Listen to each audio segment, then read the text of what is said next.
Tonight, the City of Ferguson held a town hall to discuss changes made since the death of Michael Brown and the unrest that followed. Those changes were mandated through a federal consent decree. 5 News' Laura Barcheski was there for the progress report. Mike and Kelly, in the next few months, the City of Ferguson hopes to have what they call compliance findings in more than half of the areas that the Justice Department said needed reformation. And despite changes at the federal level, they're still committed to progress.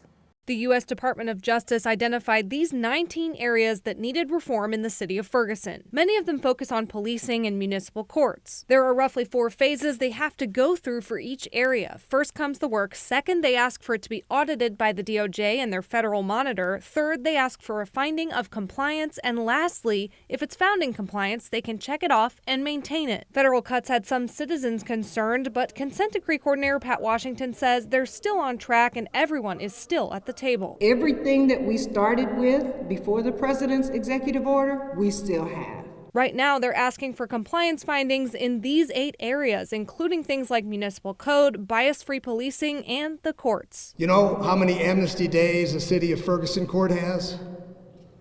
Every court date is an amnesty day.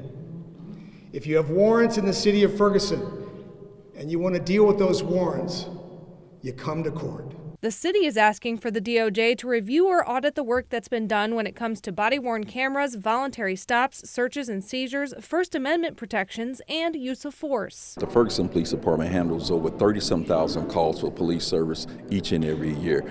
And out of those calls for service, less than 1% of those involve a use of force. I think that is remarkable for us to have that many citizens' contacts and have that minimum amount of use of force. Washington says the true progress is not visible by looking at this list. It's what's happening in the community every day, recalling a time when she saw a young black teenager reach out to an officer. That young man sat on those steps and was waiting for a Ferguson police officer to come and help him with a situation at home. That is what your community looks like.